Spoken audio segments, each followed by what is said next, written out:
오늘의 헤드라인입니다. KT 아현지사 화재로 통신 대란이 이어지면서 시민들의 불편도 계속되고 있습니다. 완전 복구까지 일주일은 걸릴 것이란 전망이 나오는 가운데 관계 당국은 오늘 오전 2차 정밀 감성에 나섰습니다.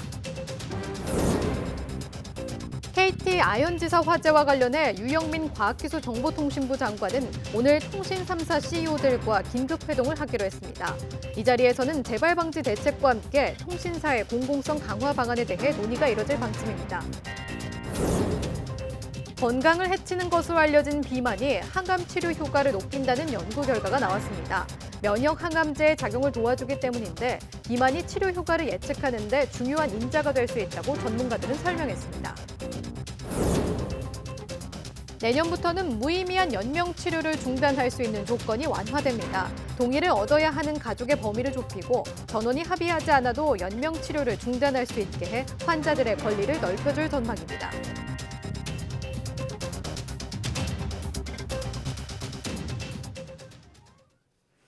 시청자 여러분 안녕하십니까? 11월 26일 월요일 사이언스 투데이입니다. 지난 24일 KT 아현지사에서 화재가 발생했는데요. 이로 인한 통신 대란이 이어지면서 시민 불편이 계속되고 있습니다. 여전히 통신이 끊긴 상가 상당수는 언제 이뤄질지 모르는 복구를 기다리며 애만 태우고 있습니다. 최민기 기자가 현장을 취재했습니다.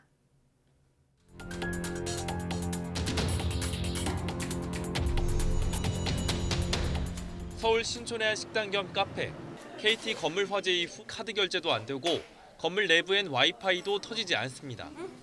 현금 결제만 가능하다는 가게 문구를 붙였더니 이를 본 손님들이 발길을 돌리면서 식당 주인은 속이 타들어갑니다.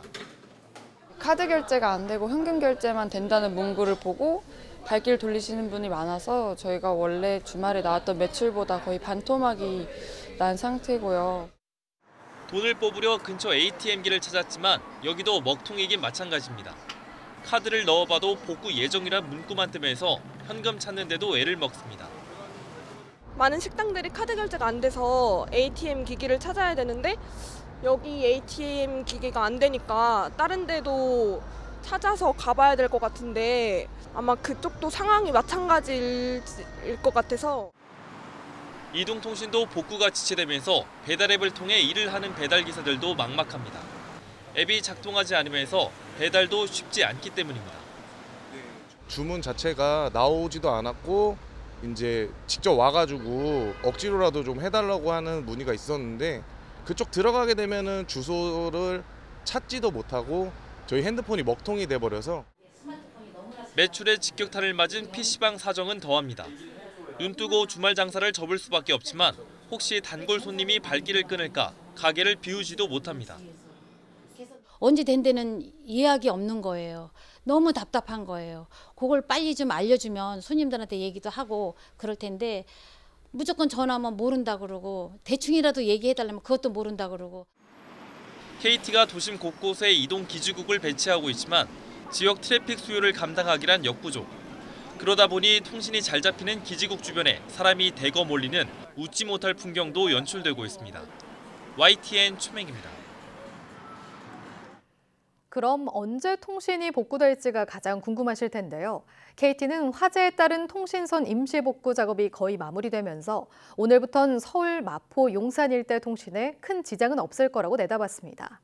다만 지하시설과 회선 일부가 완전히 타버려 완전 복구까지 일주일은 걸릴 것으로 보입니다. 차유정 기자입니다. 작업자들이 KT 건물 위로 통신선 뭉텅이를 들어 올립니다. 통신선을 옥장을 통해 건물 내 장비로 연결하는 작업입니다. 임시로 우회망을 설치하는 겁니다. 지하에 설치된 회선들이 타버린 데다가 화재 현장이 위험해 접근조차 쉽지 않기 때문입니다. 예, 오늘 저녁에는 한 90%까지 다 복구를 해서 그 소상공인이라든가 그 가입자들이 피해가 아주 최소화되도록 좀 총력을 기울이고 있습니다. 예. KT는 임시 복구 작업에 속도를 내 화재 발생 이틀 내로 임시 통신선 연결을 마무리하겠다는 방침입니다. 임시 복구만 완료되면 현재 불편을 겪고 있는 서대문구와 마포, 용산구 일대 이용객들의 유무선 통신 사용에 큰 지장은 없을 전망입니다. 다만 완전 복구까지는 시간이 다소 걸릴 것으로 보입니다. 완전 복구는 타버린 지하회선들과 장비들을 새 것으로 교체하는 방식으로 이루어지고 있습니다. 소방당국은 여기에만 일주일은 걸릴 것으로 보고 있습니다. KT 측은 옥상을 통해 임시 우회망 설치만 끝내면 일대 불편도 더는 없을 거라면서 완전 복구에도 속도를 내겠다고 밝혔습니다. YTN 차유정입니다. 이번 지하 통신구 화재에 대한 원인을 밝히기 위해 경찰과 소방 등 관계 당국의 1차 합동 조사가 이뤄졌습니다. 복구와 정리가 덜 된 상태인 만큼 상황을 파악하는 차원이었는데 이를 토대로 오늘 오전 정밀 감식을 시작했습니다. 강태욱 기자의 보도입니다. 화재 감식과 사고 조사가 쓰여 있는 유니폼을 입은 요원들이 불이 난 건물로 들어섭니다. 화재 현장을 살펴보며 이곳저곳을 대상으로 카메라 셔터를 누릅니다. 경찰과 소방당국 등으로 구성된 합동조사단이 1차 조사에 나선 겁니다. 노란 펜스가 둘러쳐진 맨홀 아래에서도 불에 탄 케이블 등에 대한 확인과 함께 촬영이 이루어집니다. 이번 조사는 먼저 육안으로 화재 현장 곳곳을 살펴보는 방식으로 진행됐습니다. 원인을 밝히기 위한 정밀 감식을 하기 위해 미리 현장을 확인하는 차원입니다. 화재 현장에서 죄송합니다. 통신구에는 전화선 16만 8천 회선과 광케이블 220조가 설치돼 있었고 건물 밖 통신구 위쪽에는 맨홀이 지상과 연결하는 역할을 했습니다. 이번 불로 케이블 150m가 타버렸고 건물 내부 300제곱미터가 걸리는 등 80억 원가량의 재산 피해가 난 것으로 추산됐습니다. 특히 1차 조사에서 지하 1층 통신구 79m가량이 불탄 것으로 파악됐습니다. KT가 국회에 보고한 자료를 보면 통신 장애는 2004년 이후 23차례 55시간 40분에 달하는 것으로 나타났습니다. 이 가운데 만 하루를 넘긴 사례는 없는 만큼 최근 15년 동안 가장 긴 경우로 기록되게 됐습니다. 그런 만큼 원인을 밝히는 작업도 여러 번에 걸쳐 합동 조사가 이어질 수밖에 없을 것으로 보입니다. YTN 강태욱입니다. 유영민 과학기술정보통신부 장관은 KT 아현지사 화재와 관련해 오늘 통신 3사 CEO들과 회동을 할 예정이라고 밝혔습니다. 유 장관은 국회 과학기술정보방송통신위원회 전체 회의에 참석한 이 자리에서 오늘 오후 회의를 진행할 예정이라며 재발 방지 대책과 함께 공공성 강화 방안에 대해서 논의할 방침이라고 설명했습니다. 이와 함께 유 장관은 국민 생활에 불편을 끼치는 사고가 발생한 것에 대해 매우 유감스럽게 생각한다고 덧붙였습니다. 특히 이번 사고로 워낙 피해가 컸고 정부나 기업 모두 준비 상태가 부족했다는 점을 확인했다며 사후 대책에 만전을 기하겠다고 강조했습니다. 과학기술정보통신부는 KT 서울 아현지사 화재로 발생한 대규모 통신 장애와 관련해 중요 통신시설 전체를 대상으로 종합점검을 추진하고 통신사가 자체 점검하는 D급 통신시설도 점검 대상에 포함시키기로 했습니다. 정부는 국회 과학기술정보방송통신위원회에 제출한 자료를 통해 피해 범위가 광범위한 A에서 C급 80곳은 과기정통부가 전수 점검하고 있고 그 외 D급 835곳은 사업자가 자체적으로 점검해왔다며 이같이 밝혔습니다. 이어 소방법상 설치가 의무화돼 있지 않은 500m 미만 통신구의 경우에도 통신사와 협의해 CCTV와 스프링클러 등 화재 방지 시설 설치를 추진하기로 했습니다.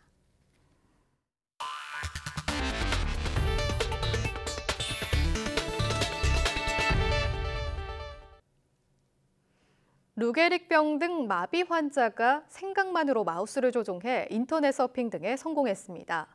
미국 브레인게이트 컨소시엄은 루게릭병과 척수 손상 등 마비 환자 3명이 생각만으로 컴퓨터 화면에 마우스를 움직여 인터넷 검색과 쇼핑에 성공했다고 밝혔습니다. 앞서 환자들은 뇌에 알약 크기의 장치를 심었는데 이 장치가 마우스를 움직이려고 생각할 때 발생하는 뇌 신호를 읽어 컴퓨터에 무선으로 전송하는 원리입니다. 연구팀은 이 기술은 심각한 신경장애를 앓고 있는 환자가 의료진이나 일반인과 소통하는 데 큰 도움이 될 것이라고 말했습니다. 비만은 일반적으로 몸에 안 좋은 것으로 알려졌는데요. 역설적이게도 비만한 사람이 항암 치료 효과가 더 좋다는 연구 결과가 나왔습니다. 이성규 기자입니다. 비만은 흡연 다음으로 암을 유발하는 주요 요인입니다. 이뿐만 아니라 당뇨병과 심혈관계 질환의 발병 위험도 높입니다. 그런데 최근 뚱뚱한 사람이 면역항암제 치료 효과가 더 좋다는 연구 결과가 나왔습니다. 면역항암제는 흑색종으로 죽음의 문턱까지 간 카터 전 미국 대통령을 완치시킨 최신 항암제입니다. 면역항암제는 암세포를 공격하지 못하게 하는 면역세포의 브레이크 기능을 차단해 면역세포가 암세포를 강력하게 공격하도록 만듭니다. 해외 연구팀이 흑색종 환자 330명을 대상으로 면역항암제 효과를 확인한 결과 뚱뚱한 사람이 27개월 생존해 정상 체중보다 2배 가까이 더 오래 살았습니다. 비만이 면역세포를 지치게 해 항암 기능을 떨어뜨리는 부작용도 있지만 항암제가 면역 브레이크를 차단하도록 도와주는 순기능이 더 크다는 겁니다.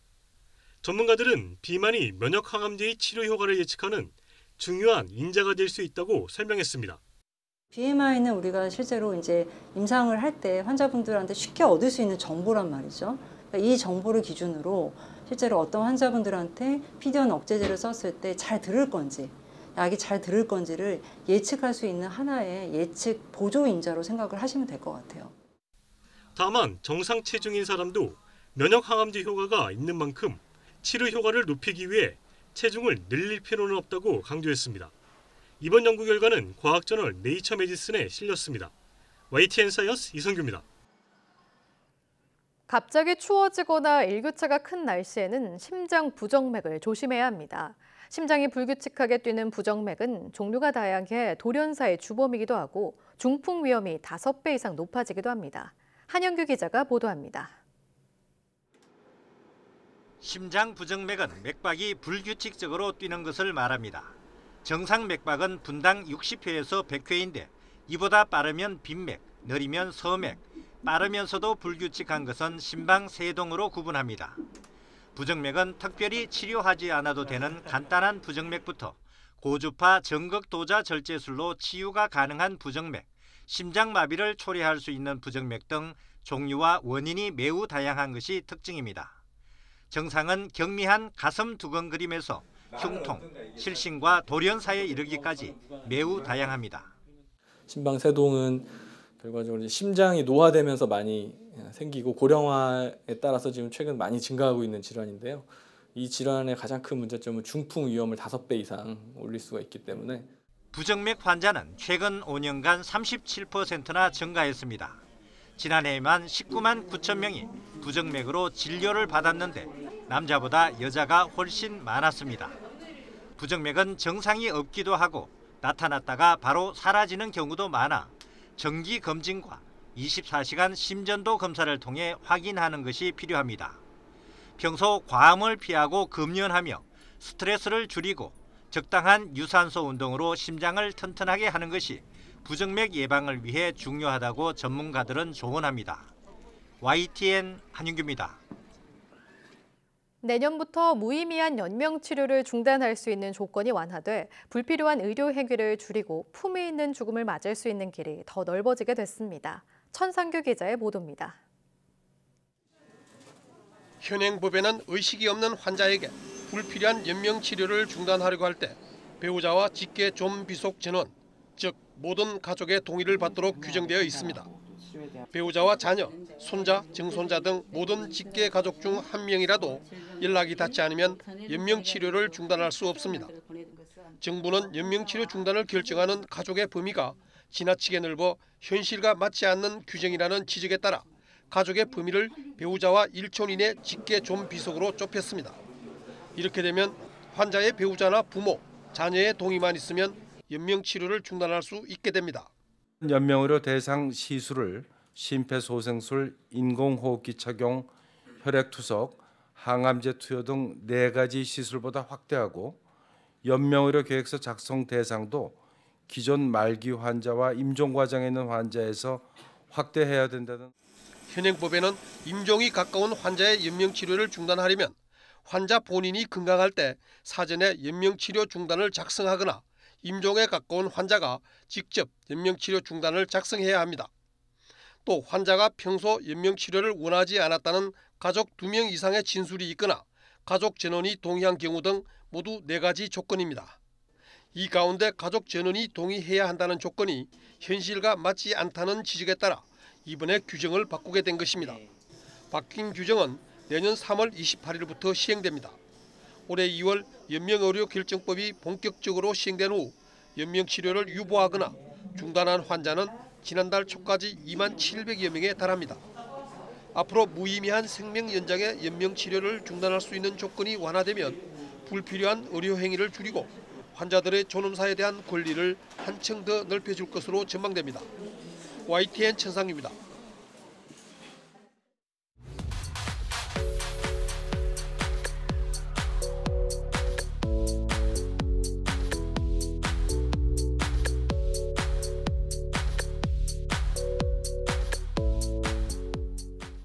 당장은 어렵고 지루해 보여도 언젠가는 우리의 삶을 바꿀 수 있는 게 과학이죠. 많은 사람이 과학에 흥미와 관심을 가지려면 어떤 노력이 필요할까요? 오늘 오후 4시 사이언스 투데이에서는 과학의 대중화를 위한 노력에 대해 알아보겠습니다. 오후도 많은 시청 바랍니다. 함께해 주신 여러분 고맙습니다.